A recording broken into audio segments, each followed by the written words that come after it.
അവിടെ നമ്മൾ പ്രാണപ്രതിഷ്ഠ ചെയ്തിട്ടുള്ള ദൈവീക ശക്തി നിറഞ്ഞിട്ടുള്ള വിഗ്രഹത്തിലുള്ള ചൈതന്യം നമ്മളെ കാണുമ്പോൾ ചലനം വരുമെന്നാ. അയ്യപ്പസ്വാമിയുടെ അടുത്തേക്ക് പോകുന്നത് മെൻസസിനെ കുറിച്ചും അതിന്റെ പാഡ്സിനെ കുറിച്ചൊക്കെ ഭഗവാൻ അയ്യപ്പസ്വാമിയെ അപമാനിക്കുന്ന എത്രയോ പേരുണ്ട്. ഈ മെൻസസ് ഒന്നും അല്ല പ്രശ്നം. ഒരു സ്ത്രീയിലുള്ള കാമം എന്ന് പറയുന്നത് ഒരു പുരുഷന് കംപ്ലീറ്റ് സാറ്റിസ്ഫൈ ചെയ്യാൻ പറ്റില്ല. ഒരു സ്ത്രീയിലുള്ള അത്രയും ശക്തിയാ ബേബി. സത്യം അത്. എൻ്റെ പൊന്ന് സ്ത്രീ സ്വരൂപമേ, എത്ര ദിവ്യത്വം നിറഞ്ഞവളാ നീ. അന്നത്തെ കാലത്ത് ഏതെങ്കിലും ആൾക്കാർ യൂട്രസ് എടുത്ത് കളഞ്ഞിട്ടുണ്ടോ? ഗർഭപാത്രം എടുത്ത് കളഞ്ഞിട്ടുണ്ടോ മോളെ? ഇന്നത്തെ സ്ത്രീകൾക്ക് ഒരുപാട് പേര് ഗർഭപാത്രം എടുത്തു കളയുന്ന എന്താ? സ്വയം ശപിക്കുക അല്ലെ? ഇതൊരു നാശം, ഇതൊരു നാശം, ഇതൊരു നാശം. ശപിക്കുക, മെൻസസിനെ ശപിക്കുക, ദിവ്യത്വത്തെ ശപിക്കുക, ഇത്രയും ദിവ്യമായിട്ടുള്ള ഡിവൈൻ പ്രോസസ്സിനെ ശപിക്കുക. നാശം, ശാപം. പുരുഷനൊരു ഒരു കുഞ്ഞിനെ സൃഷ്ടിക്കാൻ പറ്റുമോ? പുരുഷന് മെൻസസ് ആവാൻ പറ്റുമോ? പ്രസവിക്കാൻ പറ്റുമോ? പുരുഷന് ഈ കുടുംബത്തെ നോക്കാൻ പറ്റുമോ? എല്ലാവരെയും ഭാര്യയെ ഇന്ന് മാറി. ഭൂമിയുടെ എനർജി മാറിയപ്പോൾ സിസ്റ്റം മാറിയിട്ടുണ്ട്. ഇപ്പൊ അതിനൊക്കെ പറ്റുന്നുണ്ട്. പുരുഷന്മാരും അതിനൊക്കെ അംഗീകരിച്ചു തുടങ്ങി. പഴയ ഓൾഡ് അവർ പോലും ആ കുട്ടികൾ നമ്മളെ പോലെ അല്ല എന്നുള്ള അംഗീകാരം വന്നു തുടങ്ങി. അതൊക്കെ മാറി. അപ്പോൾ ഈ ഒരു ഇത് പരിശുദ്ധമാണ്. അതുകൊണ്ടാണ് ആ സമയത്ത് എന്തുകൊണ്ട് അമ്പലത്തിലേക്ക് പോകരുത് എന്ന് പറഞ്ഞാൽ സഹസൃഷ്ടികർത്താവാണ്. അവിടെ നമ്മൾ പ്രാണപ്രതിഷ്ഠ ചെയ്തിട്ടുള്ള ദൈവീക ശക്തി നിറഞ്ഞിട്ടുള്ള വിഗ്രഹത്തിലുള്ള ചൈതന്യം നമ്മളെ കാണുമ്പോൾ ചലനം വരുമെന്നാ. എന്താ വെച്ചാൽ തനിക്ക് സമാനമായിട്ടുള്ള ദിവ്യത്വം മഹാശക്തി നിറഞ്ഞ ആ ചൈതന്യം വരുമ്പോൾ അതിന് ചലനം സംഭവിക്കുന്ന അതെ. നമ്മളതാണ് വയറ്റിൽ ഉണ്ടായിട്ട് ആ ദൈവത്തെ ചുമക്കുന്ന ഒരു സ്ത്രീ 8-ാം മാസത്തിൽ 7-ാം മാസം കഴിഞ്ഞ് കഴിഞ്ഞാൽ അമ്പലത്തിലേക്ക് പോകാൻ പാടില്ല. സമ്പൂർണ്ണ ദൈവത്വം, ഭൂമിയിലേക്ക് പ്രവേശിക്കാനുള്ള ദിവ്യത്വം നിറഞ്ഞ ആ ദൈവത്തെ പേറി വരുന്ന ആ ദിവ്യമായിട്ടുള്ള ആ സ്ത്രീ ശക്തിയെ കാണുമ്പോൾ അവിടെയുള്ള ദൈവശക്തി എണീറ്റ് നിൽക്കുമെന്നാ. സോ അവിടെയുള്ള അതിന് അത്രയും റെസ്പെക്ട് നമുക്ക് തരുമെന്ന് ദൈവങ്ങൾ പോലും. സഹസൃഷ്ടികർത്താവാണ്. സൃഷ്ടി ഭൂമിയിൽ സംഭവിപ്പിക്കുന്ന ദിവ്യാത്മമായിട്ടുള്ള ചൈതന്യ മഹാചൈതന്യ സ്വരൂപങ്ങളാണ് സ്ത്രീകള്. സോ അതിനെ റെസ്പെക്ട് ചെയ്യാൻ ദൈവങ്ങൾ പോലും, അവിടെ വിശ്വാസ വ്യവസ്ഥ പോലും അതിനെ അംഗീകരിച്ച് റെസ്പെക്ട് ചെയ്യും. അതുപോലും ചലനം ഭ്രംശം സംഭവിക്കരുത് കേട്ടോ. അതുകൊണ്ടാണ് അമ്പലത്തിലേക്ക് പോകരുത് എന്ന് പറയുന്നത്. ഇപ്പോ പല ബുദ്ധിയില്ലാത്ത ഒരുമാരും അയ്യപ്പസ്വാമിയുടെ അടുത്തേക്ക് പോകുന്നത് മെൻസസിനെ കുറിച്ചും അതിന്റെ പാഡ്സിനെ കുറിച്ചൊക്കെ ഭഗവാൻ അയ്യപ്പസ്വാമിയെ അപമാനിക്കുന്ന എത്രയോ പേരുണ്ട്. ഈ മെൻസസ് ഒന്നും അല്ല പ്രശ്നം. ഒരു ഭഗവാൻ അവിടെ അയ്യപ്പസ്വാമിയുടെ സങ്കല്പം എന്താ? ആ ദിവ്യമായിട്ടുള്ള ബ്രഹ്മചര്യമാണ്. അതായത് ഭാര്യാഭർത്താവായിട്ടുള്ള ദിവ്യമായിട്ടുള്ള ദൈവസ്വരൂപങ്ങളുണ്ട്, ആരാധനകളുണ്ട്. പക്ഷെ അയ്യപ്പസ്വാമി അങ്ങനെയല്ല. അതുകൊണ്ടാണ് പറയണത് നീ മെൻസസ് ആവുന്നതിന് മുൻപുള്ള കുഞ്ഞുകുട്ടികൾ അവിടേക്ക് വാ. അതേപോലെ മെൻസസ് നിന്ന് കഴിയുമ്പോൾ ആ ഒരു കാമം എന്നുള്ളത് ഒരു സ്ത്രീയിലുള്ള കാമം എന്ന് പറയുന്നത് ഒരു പുരുഷന് കംപ്ലീറ്റ് സാറ്റിസ്ഫൈ ചെയ്യാൻ പറ്റില്ല. ഒരു സ്ത്രീയിലുള്ള അത്രയും ശക്തിയാ ബേബി. സത്യം അത്.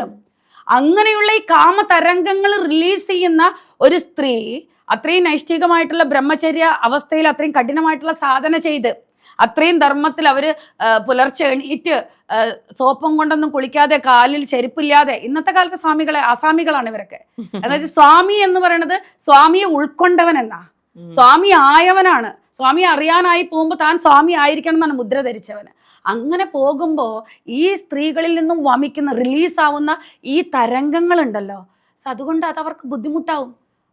അവിടെ ചെല്ലുമ്പോൾ നീ ആരെയാണോ അറിയാനായിട്ട് ഇങ്ങോട്ട് വന്നിട്ടുള്ളത് അത് നീയാകുന്നു. തത്വമസി എന്നാ പറഞ്ഞിട്ട് അത് നീയാകുന്നു എന്ന്. അത് അറിയാൻ അങ്ങോട്ട് പോകുമ്പോൾ അത് പറഞ്ഞു കൊടുക്കാൻ ആരും ഇല്ല. നീ തന്നെയാണത്. എന്നെ കാണാനാണോ അറിയാനാണോ വന്നിട്ടുള്ളത്? ഞാനും നീയും ഒന്ന് തന്നെയാണ്. അഹം ബ്രഹ്മാസ്മി, ആത്മാവാണ് പരബ്രഹ്മം, മമാത്മാ സർവഭൂതാത്മാ സർവം കൽവിതം ബ്രഹ്മ, പ്രജ്ഞാനം ബ്രഹ്മ, തത്വമസി. അത് നീയാകുന്നു, ഞാനും നീ ഒന്ന് തന്നെ. അതാരും പറഞ്ഞു കൊടുക്കുന്നില്ല. അപ്പൊ ഈ ദിവ്യ സാധനയിൽ ഒരു നിഷ്ഠയോട് കൂടിയിട്ട് ദീക്ഷ ചെയ്യുന്നവർക്ക് ഈ സ്ത്രീയുടെ തരംഗങ്ങൾ സ്ത്രീക്ക് പോലും അറിയില്ല. അത് 1,00,000 പേരിൽ ഒരു സ്ത്രീയെ ഒരാൾ നോക്കുന്നുണ്ടെങ്കിൽ അത് ആ സ്ത്രീ ആദ്യം മനസ്സിലാക്കും. ആ സ്ത്രീക്ക് അറിയാൻ പറ്റും. അത് അത്രയും കഴിവാണ് മോളെ സ്ത്രീക്ക്. അപ്പൊ ഈ സ്ത്രീ കാരണം, എൻ്റെ പൊന്നു മോളെ, നീ കാരണം ഇത്രയും ദിവ്യമായിട്ടുള്ള ഈ പ്രോസസ്സിന് ഒരു വിഘടനം വരുത്തിയ ചീത്തപ്പേര്, ഓ ദിവ്യാത്മ സ്വരൂപമായ ശക്തി സ്വരൂപിണിയായ സ്ത്രീയെ നിനക്കരുത്, നിനക്കത് വേണ്ട, ആ കളങ്കം അരുത്. നിന്റെ ശക്തി അത്രയും, അതായത് ഇപ്പൊ നമുക്കറിയാം മഹാശക്തി സാധന ചെയ്യുന്ന മുനിമാരെ ഋഷിമാരെ ഒക്കെ അതിനെ ഭംഗം വരുത്താൻ വേണ്ടിയിട്ട് ഉർവശിയും മേനകയും രംഭയും പറഞ്ഞയച്ചെങ്കിൽ മഹാശക്തി താപസന്മാരുടെ പോലും തപസ്സിളക്കാൻ സ്ത്രീക്ക് സാധിച്ചിരുന്നു. അപ്പൊ അതുകൊണ്ടാണ് ഇപ്പൊ നമ്മൾ തിരുവണ്ണാമലയിലൊക്കെ പോയി കഴിഞ്ഞാൽ കയ്യും തൊടകളും കാണിച്ചിട്ടുള്ള വസ്ത്രങ്ങൾ അണിഞ്ഞുകൊണ്ട് ഇവിടെ സ്ത്രീകൾ വരരുത്, അങ്ങനെയുള്ള വസ്ത്രധാരണം അരുതെന്ന് എഴുതി വെച്ചിട്ടുണ്ടാവും. എന്ന് വെച്ചാൽ ആത്മീയമായിട്ടുള്ള സ്ഥലങ്ങളിൽ നീ അങ്ങനെ പ്രവേശിക്കരുത്. അതൊക്കെ നിന്റെ ഇഷ്ടം, അതൊക്കെ കാണിക്കാൻ പറ്റുന്നിടത്ത് നീ അങ്ങനെ ചെയ്തോ, നിന്റെ ഇഷ്ടം. പക്ഷെ ഇത് ആത്മീയ സാധകര് മൗനം പാലിക്കാൻ വേണ്ടി നീ തന്നെയാണ് ദൈവം എന്ന് മൗനത്തിലൂടെ പ്രാണശക്തിയെ സമ്പൂർണ്ണമായി സേവ് ചെയ്ത് നിന്റെ ഉള്ളിലുള്ള ദൈവത്തെ അറിയുവാനുള്ള ആശ്രമമാണത്. അതിനുള്ള അങ്ങനെ ഒരു ചൈതന്യ ക്ഷേത്രമാണത്. അവിടേക്ക് നീ അങ്ങനെ പ്രവേശിച്ച് അങ്ങനെ വന്നിട്ടുള്ള ആൾക്കാരെ മിസ്ഗൈഡ് ചെയ്യാനോ അവരുടെ ശക്തിയെ അവരുടെ സങ്കല്പങ്ങളെ വികല്പങ്ങളാക്കി അവരുടെ ആലോചനകളിലേക്ക് ഇങ്ങനെ ഒരു ആലോചന വരാൻ നീ കാരണമാകരുത് എൻ്റെ പൊന്നെ. റെസ്പെക്റ്റാ അത്. പക്ഷെ അതിനൊക്കെ തെറ്റിദ്ധരിപ്പിച്ചിട്ട് പറഞ്ഞു. അല്ലാതെ സ്ത്രീയോട് അയ്യപ്പസ്വാമിക്ക് എന്താ?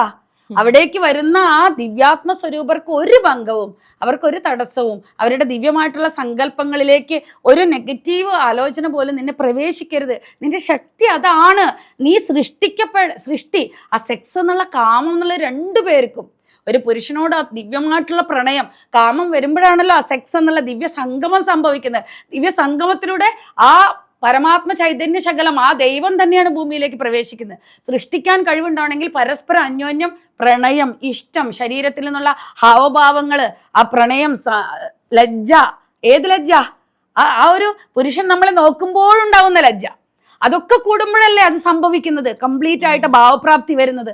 സോ അത് നിരന്തരം നിന്നിൽ നിന്നും നീ അറിയാതെ റിലീസാവും. അത് എപ്പോ നിന്നിൽ നശിക്കുന്നു?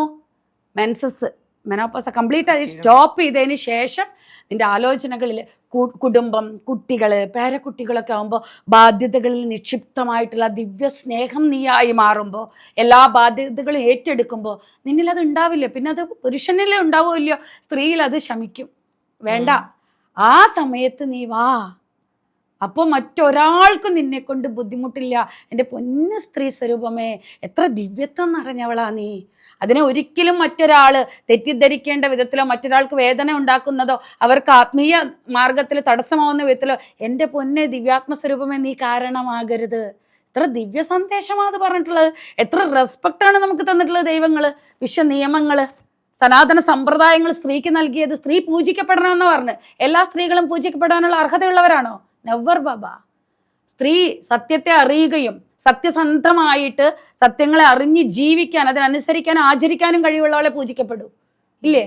അപ്പോൾ ഇത്രയും ദിവ്യമായിട്ടുള്ള, അത് പരിശുദ്ധമായിട്ടുള്ള പരിപാവനമായിട്ടുള്ള കാര്യമാണ്. അപ്പോൾ ഇതിനെ നോക്കിക്കാണേണ്ട കാഴ്ചപ്പാടിൽ നമ്മളിൽ ഒരുപാട് അന്ധവിശ്വാസങ്ങളും അശാസ്ത്രീയതയും കൊണ്ടുവന്നിട്ടുണ്ട് കാലങ്ങളായിട്ട്. അതെ. അപ്പോൾ ഇപ്പോഴത്തെ ഒരു സാഹചര്യത്തിൽ ഈ 21-ാം നൂറ്റാണ്ടിൽ ആർത്തവമുള്ള സ്ത്രീകൾ ശരിക്കും എന്താണ് ചെയ്യേണ്ടത്? അവർ മഹാശക്തി സ്വരൂപിണികളാണ്. അവരിതിനെ ഒളിപ്പിച്ചു വെക്കുക ഒന്നും വേണ്ട. അല്ല, ഇതിനെ മറ്റുള്ളവർ അറിയുമെന്ന് കരുതി അതിനെ തകർക്കുക വേണ്ട. ഒരിക്കലും അതിനെ ശപിക്കാതെ, അതിനെ നാശമെന്ന് പറയാതെ, അല്ലെങ്കിൽ അതിനെ ആ സമയത്ത് അതിന് വ്യതിരേകമായിട്ട് ഇതൊന്നൊരു പ്രശ്നമല്ല, ഞാൻ പുരുഷന് സമാനമാണ് എന്നുള്ള ഈ വിരുദ്ധമായിട്ടുള്ള ഭാവജാലങ്ങളില്ലാതെ അതിനെ റെസ്പെക്ട് ചെയ്തിട്ട് നമുക്ക് അപ്പോൾ ഒരു 3 ദിവസമെങ്കിലും ഒരു ലീവ് എടുക്കാൻ പറ്റുമെങ്കിൽ ആ 3 ദിവസം ലീവ് എടുക്കുക. ഹാപ്പി ആയിട്ട് വീട്ടിലിരിക്കുക, അല്ലെങ്കിൽ ഹാപ്പി ആയിട്ട് നമ്മുടെ ഇഷ്ടങ്ങൾ ഇരുന്നിട്ട് ആ 3 ദിവസം നമ്മൾ റെസ്റ്റ് എടുക്കാൻ പറ്റും. കംപ്ലീറ്റ് ആയിട്ട് എനർജി റിസീവ് ചെയ്ത് കഴിഞ്ഞാൽ അവരുടെ ജീവിതത്തിൽ മാറ്റം ഉണ്ടാവും, ദിവ്യമായിട്ടുള്ള മാറ്റം ഉണ്ടാവും. ആ 3 ദിവസം മിനിമം ആ മഹാശക്തി പ്രവേശിക്കുന്ന ആ 3 ദിവസം. ഇനി 7 ദിവസം ഒന്നിച്ച് കിട്ടുമോ? അത്രയും ലോങ് ലീവ് എടുക്കാൻ പറ്റുമെങ്കിൽ എൻജോയ് ചെയ്യുക. അത്രയും ദിവ്യമായിട്ട് ചെയ്യാൻ പറ്റും. പക്ഷെ ഇത് പ്രാക്ടിക്കൽ ആണോ എന്ന് ചോദിച്ചാൽ അല്ല. പക്ഷെ പറയാൻ പറ്റും അത് നന്മയല്ലാതെ, അത് ദിവ്യത്വ ലക്ഷണങ്ങളെ വർദ്ധിപ്പിക്കുക എന്നല്ലാതെ, ഐശ്വര്യസിദ്ധി കൂടുതലാക്കുക എന്നല്ലാതെ ഒരിക്കലും നഷ്ടവും കഷ്ടവും വരില്ല. ആ സമയത്തെ റെസ്റ്റിന് ശേഷം ആ വ്യക്തിയുടെ ശക്തി, സിദ്ധി, പ്യൂരിറ്റി, ആത്മചൈതന്യ വിസ്തരണ, ഐശ്വര്യം എല്ലാം വർദ്ധിക്കുന്നതാണ്. പറ്റട്ടെ, അതിനെ അംഗീകരിക്കാൻ പറ്റുന്നവർ ചെയ്യട്ടെ. അല്ലെങ്കിൽ നോർമലായിട്ട് അതിനെ ആക്സെപ്റ്റ് ചെയ്തിട്ട് ആ മൂഡ് സ്വിങ്സ് ഒന്നും വന്നിട്ട് സ്വയം അപമാനിക്കുകയും സ്വയം ശപിക്കുകയും സ്വയം ചീത്ത പറയുകയൊന്നും ചെയ്യാതെ അതിനെ റെസ്പെക്റ്റ് ചെയ്തിട്ട് സൈലൻ്റായിട്ട് അവർ പണി ചെയ്യട്ടെ, പോട്ടെ. എന്നുവെച്ചാൽ നമ്മളെ ശപിക്കുമ്പോഴാണ്, പണ്ടത്തെ കാലത്ത് ഒരു സ്ത്രീ അവരെ ശപിച്ചിരുന്നില്ല, ഗർഭപാത്രത്തെ ശപിച്ചിരുന്നില്ല, സ്ത്രീ ജന്മത്തെ ശപിച്ചിരുന്നില്ല. അന്നത്തെ കാലത്ത് ഏതെങ്കിലും ആൾക്കാർ യൂട്രസ് എടുത്ത് കളഞ്ഞിട്ടുണ്ടോ? ഗർഭപാത്രം എടുത്ത് കളഞ്ഞിട്ടുണ്ടോ മോളെ? ഇന്നത്തെ സ്ത്രീകൾക്ക് ഒരുപാട് പേര് ഗർഭപാത്രം എടുത്തു കളയുന്നത് എന്താ? സ്വയം ശപിക്കുക. അയ്യോ ജോലിയുണ്ട്, ഞാൻ കഷ്ടപ്പെട്ടില്ലെങ്കിൽ പറ്റില്ല, ഇതൊരു നാശം. ശപിക്കുക, മെൻസസിനെ ശപിക്കുക, ദിവ്യത്വത്തെ ശപിക്കുക, ഇത്രയും ദിവ്യമായിട്ടുള്ള ഡിവൈൻ പ്രോസസ്സിനെ ശപിക്കുക. നാശം, ശാപം, സ്ത്രീയായി ജനിക്കേണ്ടിയിരുന്നില്ല, ഇതൊരു നാശം, ഈ രക്തം ഒരു നാശം, ഈ മെൻസസ് ഒരു നാശം.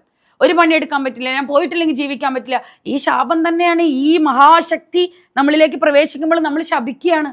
അപ്പം നമ്മുടെ ജീവിതം ഓക്കെ, തഥാസ്തു തഥാസ്തു, ശപിക്കപ്പെട്ടവൾ നശിക്കും, നാശം നാശം നശിക്കേ. ആ സമയത്ത് എത്രയധികം മൗനം പാലിക്കണം.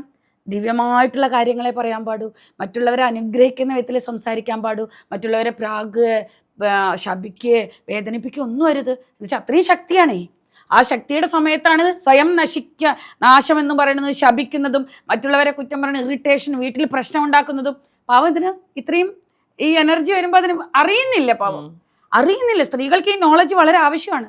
അവർ സൈലൻ്റ് ആയിരിക്കുമ്പോൾ ആരോടും കംപ്ലൈൻ്റ് ഇല്ല, ആരും കുതിര കയറാൻ വരില്ല. എന്നുവെച്ചാൽ അവർക്ക് റെസ്റ്റ് കിട്ടുമ്പോൾ അവർക്ക് ആ ശക്തി അവരുടെ ശരീരത്തിൽ കംപ്ലീറ്റ് നിറഞ്ഞിരിക്കും. ഭയങ്കര സഹനം വരും അവർക്ക്, എല്ലാവിധ സംതൃപ്തിയും വരും. അടുത്ത മെൻസസ് ആവുന്നത് വരെ ഇവരെ ഡീൽ ചെയ്യുന്ന, ഇവരെ ഉന്നത സ്ഥിതിയിൽ ബാലൻസ് ചെയ്യുന്ന എനർജി ഇവർക്ക് കീപ്പ് ചെയ്യാൻ പറ്റും. ഇത് അൾട്ടിമേറ്റ് നോളജാണ്. ഇത് ചോദിച്ചതിന് ഒരുപാട് നന്ദി. ഇത് എല്ലാവരിലേക്കും എത്തട്ടെ. Okay, thank U.